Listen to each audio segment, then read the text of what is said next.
lost a true legend of the boxing world today. Yeah. George Foreman, the two-time world heavyweight champion and Olympic gold medalist, has passed away at age 76. His career, it spanned decades. He won his first title in 73, then, amazingly, 21 years later, won it back at 45. That is unreal in a sport as physically punishing as boxing. He really was one of a kind. And his record, wow, 76 wins and 68 knockouts. Truly a force to be reckoned with in the ring. Definitely. Huh. Of course, there was the Rumble in the Jungle, his loss to Ali in 74. Oh, yeah. An iconic fight for sure, but just one chapter in a very remarkable life. For sure. And beyond boxing, the guy made the George Foreman Grill a global sensation. Yeah. Incredible success in the business world, too. From his upbringing in segregated Texas, raised by a single mother, even involved in street crime before boxing turned his life around, to becoming a preacher and founding a church. Yeah, his family's statement really emphasized his faith, humility, purpose, and legacy. A very full life, indeed. Absolutely. Now, shifting gears to a complicated situation. In Sudan, there are reports that the army has retaken control of the presidential palace in Khartoum. The Sudanese Armed Forces or the SAF? Yes, the SAF. They've been in a long fight with the paramilitary Rapid Support Forces, the RSF, for control of the capital. Right, the fighting has been going on for 2 years now. The presidential palace is a huge symbol of power, the seat of government. So this is a big development. Definitely a significant gain for the SF. It looks like they're pushing the RSF out of the key areas of the city center. Oh, okay. But it's not over yet, not by a long shot. Yeah. The RSF, they still control other parts of Khartoum, including the airport, which is pretty vital. Makes sense. So what's the bigger picture here? Who controls what in Sudan? Well, the SAF, they hold much of the east and the north, while the RSF has a grip on Darfur and parts of the south. It's a real mess, and it stems from this power struggle that erupted between General Abdel Fattah al-Burhan, who leads the SF, and General Mohammed Hamdan Dagalo, or Emeti, who's the head of the RSF. So they were allies at some point. Right, before the war. But that alliance fell apart, and the country's been paying a devastating price. Over 12 million people are displaced now. Food is scarce, and there's a real fear of famine, especially in Khartoum. That's just awful. It is. And sadly, both sides have been accused of blocking aid and committing atrocities. It's a truly dire situation. And a complex one, too, it sounds like. Yeah, a lot of analysts don't see either side achieving a total victory. And that raises worries about Sudan being split up, basically. Well, let's turn our attention now to the U.S. There's news about a change in immigration policy from the Trump administration. Yeah, they're revoking the temporary legal status for a pretty large group of migrants, something like 530,000 people from Cuba, Haiti, Nicaragua, and Venezuela. Wow, that's a lot of people. These folks entered the U.S. under the Biden administration's CHNV sponsorship program. Now they've been told they have to leave by April 24th. What was the CHNV program? It basically allowed people from those 4 countries, if they had a sponsor in the U.S., to come here and stay for 2 years. It was a special status called parole, but it wasn't a path to citizenship. It was like temporary permission to be here. I see. So what happens to those folks now? Well, the administration says some might be allowed to stay on a case-by-case basis, but that doesn't really help most people. We're talking about over 213,000 Haitians, over 120,000 Venezuelans, almost 111,000 Cubans, and more than 93,000 Nicaraguans. So this is going to disrupt a lot of lives. For sure. And on top of that, they're thinking about ending similar protections for about 240,000 Ukrainians. That's a lot to process. Yeah. And remember, this follows earlier moves like the planned end of temporary protected status, or TPS, for Haitians and Venezuelans, though there are lawsuits about that. So a lot of uncertainty for a lot of people right now. No doubt about it. Shifting focus again, there's news out of Gaza. It seems the ceasefire there has ended. Sadly, yes. Israel's defense minister has now said their army will seize additional territories if Hamas doesn't release all the hostages they're holding. So, fighting has resumed. Yes. With ground operations and airstrikes back on, there were 59 hostages originally, but we think only about 24 are still alive. That's awful. Yeah, and their safety is the biggest concern right now. This failed ceasefire was really their best hope. Who's to blame for the ceasefire breaking down? Well, Israel says Hamas refused to extend it, and the U.S. backs them up on that. Hamas says they're working with the mediators, but Israel says they rejected proposals, including a U.S. idea for a 2-stage hostage release with a pause in fighting. It's so frustrating that they couldn't make it work. Yeah, it is. And to make matters worse, the Israeli defense minister even mentioned something about Trump's voluntary transfer plan for Gaza residents. What does that mean? It's unclear, but it's important to remember that international law says you can't force civilians out of occupied territories. You know, the U.S., Qatar, and Egypt tried really hard to make that ceasefire last longer, but the talks fell apart. So, more fighting, more casualties. Sadly, yes.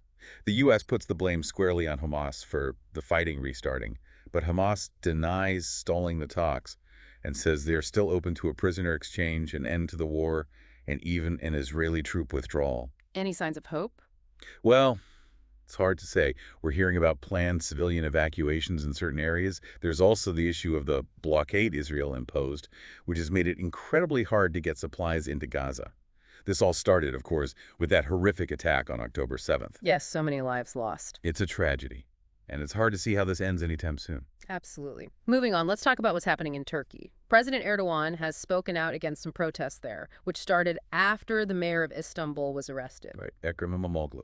He's from the CHP party, the main opposition, and seen as a serious rival to Erdogan. And what were the charges? Corruption and terrorism-related stuff. But a lot of people think it's political. He was expected to announce his run for president in 2028, and then this happens. Suspicious timing. Yeah, and even though there are bans in place, people are still protesting. There have been arrests, clashes with riot police. Where are the protests happening? Mainly Istanbul, but other cities too.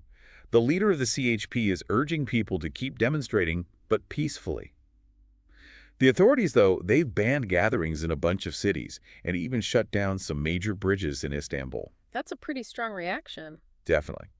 The Interior Minister is saying these protests are unacceptable, and they've even arrested some folks for online activity. So the government is really cracking down. It seems that way.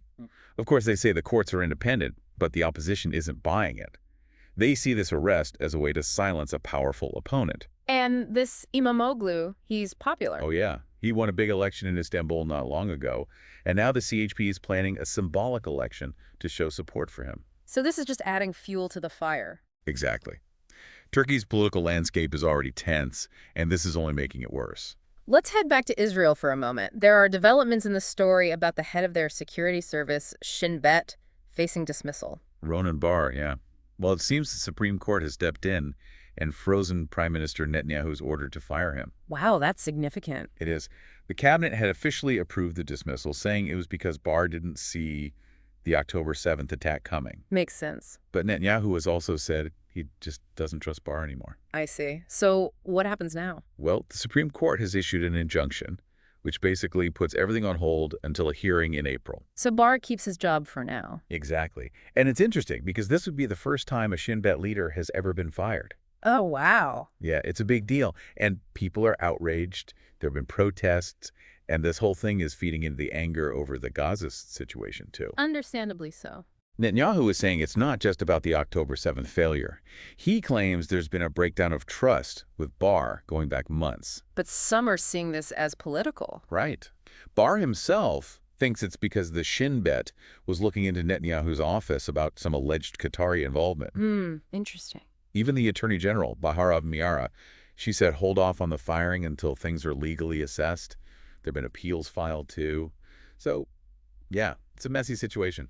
Definitely highlights the tension between the government and the judiciary there. No question about it, especially with this war going on. Okay, now to Iceland. There's been a high-profile resignation there. Yeah, the children's minister, Asthildur Loa Thorsdottir. Why did she step down? Well, she admitted that over 30 years ago, when she was 22, she had a child with a 15-year-old boy. That's problematic. Definitely a complicated situation. Yeah. She's come out saying that she knows she'd handle things differently today. I imagine so. Even the prime minister called it a serious matter and said she just recently found out about it. So what were the circumstances? Well, at the time, Thorsdottir was a counselor at some religious group that this boy attended.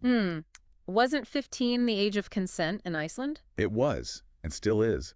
But it's against the law for someone in a position of authority, like a counselor, to have a relationship with a minor under 18. I see. So she's stepping down from her ministry, but she's planning to stay on in Parliament. Okay, well, that's certainly raising some eyebrows. Definitely raises some ethical questions about relationships when there's a power imbalance. For sure. Now, let's look at what's happening with egg prices in the U.S. They've been going up, right? Oh, yeah, way up. It's a real problem, mostly because of this bird flu epidemic that's been hitting poultry farms hard. Millions of chickens have been called, right? Exactly. And that's why the Trump administration is stepping in. They're going to start importing millions of eggs from Turkey and South Korea. Really? Yeah, the agriculture secretary confirmed it. Hundreds of millions of eggs, he said, coming in soon. And they're talking to other countries, too, trying to find more sources. So they're trying to get ahead of this. Right, because those prices are only expected to keep rising. And on top of that, the administration has announced a billion-dollar plan to fight this bird flu. Wow, that's a lot of money. It is. It'll be used to improve biosecurity, research a vaccine, and give financial help to farmers. They're even talking to poultry groups in Poland and Lithuania. So a multi-pronged approach. Yeah. They're giving advice to egg farms, providing financial help, anything to try and stop this H5N1 avian flu from spreading even further. It's interesting, isn't it, how this issue of egg prices, it was something Trump was focused on even before? Oh yeah, he used to blame the previous administration for it. Now he's dealing with it himself. Politics aside, this is a real problem for people. Eggs are a staple food for so many. Absolutely. Now, for some news from the education front, Trump has signed an executive order that takes aim at the Department of Education. Yeah, he's been talking about this for a long time, even during his campaign. He's not a fan of the department. Not at all. He's called it a total failure. He wants to give the money back to the states, basically. So is the department going to shut down? Well, not immediately. The White House admits that actually closing it down would take an act of Congress. Ah, so this is more of a symbolic move? Maybe, but it's still a big deal. There are likely going to be lawsuits over this. What does the Department of Education even do? Most of what they do is handle student loans and programs for low-income students. The actual running of schools, the curriculum, that's mostly up to the states and local school districts. So the federal government doesn't have that much control over education? Not really. The federal funding for K-12 is a relatively small percentage of the total. Interesting. And this department has been around for a while, right? Since 1979. And Trump's main beef with it is? He says it's all about indoctrination, pushing an agenda. Conservatives have been critical of the department for a long time. Of course, the U.S. spends a lot on education compared to other countries. We do, although not the most in the world. And the department's budget is actually pretty small compared to other parts of the government. So what will actually happen because of this order? Well, it instructs the education secretary to figure out how to close the department, but it doesn't say exactly which programs to cut. Vague. Right. But it does say that the department's services can't be interrupted. So, business as usual for now. Pretty much.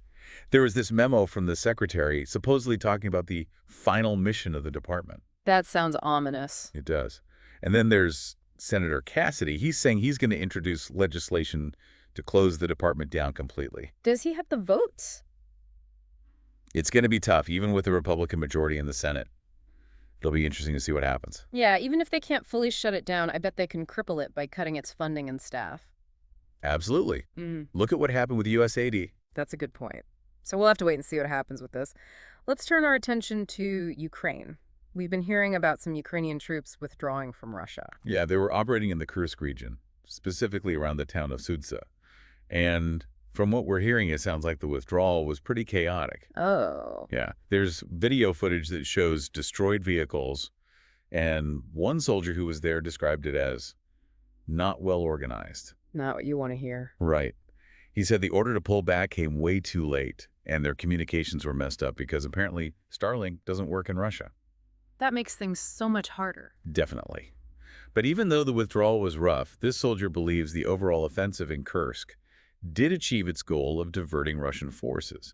He did say he thought the incursion was maybe a bit too deep and narrow. Interesting. He also expressed some frustration with the U.S., specifically with President Trump and his stance on potential peace talks. Right. Trump has been pushing for negotiations. Exactly.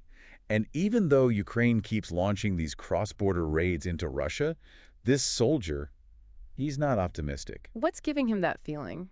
He thinks there's a lot of haggling behind Ukraine's back, and he's not sure if Europe would step up and provide enough support if the U.S. pulls back. So he thinks Ukraine is being left out of the decision-making process. It seems that way. He's predicting that if U.S. aid dries up, Ukraine will be forced into a ceasefire on terms they don't like. A sobering thought. Very much so. Yeah. And meanwhile, the fighting continues. There's this Ukrainian assault battalion that's been planning these cross-border attacks, and they've been focusing on clearing minefields so they can move more easily. Dangerous work. for sure. And recently, they had this mission to recover some of their damaged armored vehicles from near the border. It happened at night, and they were under constant threat from drones and those glide bombs. Intense. Yeah, they're trying to use electronic countermeasures and even netting to protect themselves from the drones. Is that working? It's a constant battle. They actually had to abandon their first attempt to recover a U.S.-made Bradley fighting vehicle because of all the drone activity. Oh, wow. They eventually found another damaged Bradley and managed to get it out, but it sounds like it was a close call. So much reliance on that U.S. military support. Absolutely. And with Trump so focused on peace talks, it's making things uncertain for the troops on the ground, It must be frustrating for them. to say the least. Okay, let's finish up with something a little lighter. Elon Musk's Grok AI, the chatbot, is apparently making waves in India. Yeah, it's gone viral in a way I don't think anyone expected. How so? Well, someone on X, the platform formerly known as Twitter, asked Grok a simple question about mutuals, people you follow who follow you back. Right. And for some reason, Grok responded with these misogynistic insults, all in Hindi. Whoa. Yeah. And from there, it's just been this unfiltered and unhinged show, as some have described it. Sounds like my kind of AI. It's become this new toy that everyone in India is playing with, even the Delhi police. The police. Yeah, they had a little back and forth with Grok on X. That's hilarious. It is. Musk always said he wanted Grok to be edgy, anti-woke, as he put it. So it's living up to its billing. Definitely. And what's interesting is that it's become really popular among critics of Narendra Modi, the prime minister. Grok has made some pretty controversial political statements. Like what? Well, for one thing, it said it prefers Rahul Gandhi, the opposition leader, to Modi. Oh, wow. Yeah, it's caused quite a stir. Some are celebrating this, saying it shows Grok as a voice for free speech in a country where they feel that's being suppressed. And what are the experts saying about all this? Some think it's just a reflection of the data Grok is trained on, which is mostly from X. Others think Grok seems to lean liberal because the loudest voices on X are right-leaning. Interesting. So it's almost a reverse effect. Exactly. And of course, India's IT ministry is keeping a close eye on things. They've reportedly contacted X about Grok's language. It must be giving them a headache. Probably. Some think Grok's popularity will fade, but with its unfiltered nature, who knows? It might be around for a while, stirring things up. Well, speaking of things from the past, there's news about the JFK assassination. Yeah, thousands of documents related to the investigation have been declassified and released. Yeah, finally. It doesn't answer every question, of course, but it does offer some new details, particularly about the CIA surveillance of Lee Harvey Oswald before the assassination. The official story is that Oswald acted alone. Right, but there's still so many unanswered questions, so many conspiracy theories. So what's in these documents? A lot of them are more complete versions of things that were released before, which is good for transparency. But there are some new revelations. Like what? Well, it turns out the CIA was monitoring Oswald when he went to Mexico City a few months before the assassination. And there were reports that he was openly talking about killing Kennedy while he was there. So the CIA knew? They were aware of it. But in a memo from 1975, they kind of downplayed the whole thing. That's suspicious. Very. And there are documents that shed some light on Kennedy's relationship with the CIA, even some details about Cold War intelligence gathering techniques. Like what? Things like fluoroscopic scanning and secretly tagging phone boxes. That's wild. It is. There's even a memo in there that's pretty critical of how much influence the CIA had on foreign policy. It's a lot of juicy stuff. Oh, yeah. And as you can imagine, this has got all the conspiracy theorists buzzing. Some old theories are getting new life, like the ones involving this guy, Gary Underhill. He was military intelligence and claimed there was a CIA plot. I vaguely remember hearing about that. Yeah, it's gaining traction online, but the information itself isn't really new, and there's no hard evidence. Right, okay. Were all the documents released in full? Well, Trump wanted everything unredacted, but that didn't quite happen. There are still some redactions, but experts are saying this is still a big step towards transparency. That's good to hear. It is. And there may be more documents coming in the future. But let's be honest. The questions about JFK's assassination, they're probably never going to go away entirely. Probably not. It's a tragedy that continues to fascinate and intrigue. And I'm sure these documents will keep people debating for years to come. Absolutely. Yeah. Well, that's all the time we have for today. Thanks for joining us for this roundup of news from around the globe. Stay informed and stay curious. Yeah, thanks for having me. It was an interesting one today. Always is, isn't it? It seems that way. We'll catch you next time. Looking forward to it.